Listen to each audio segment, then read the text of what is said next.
এবার শীতের মধ্যে কাল বেমালা হাঁস খাওয়া হয়েছে। তা আমাকে ভাইয়ে আবার একটু হাঁস লইয়া আইছে, কয় এটা বলে দেশি হাঁস পাইছে, তাই হেইতে আর মিস করে নাই, লইয়া আইয়ে পড়ছে।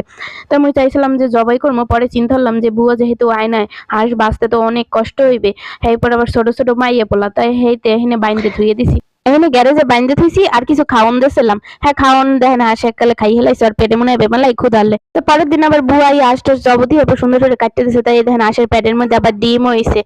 আমার ভাই আবার হাঁসের মাংস পছন্দ করে, তো যেহেতু আবার দেশি হাঁস পাইছে, হেতে হেলো ইয়ে আইছে। আর হাঁসটা গুলো একালে অনেক চর্বি হয়েছে, যে দেখেন এই প্রত্যেকটা চামড়ার লগে কিন্তু একালে চর্বি।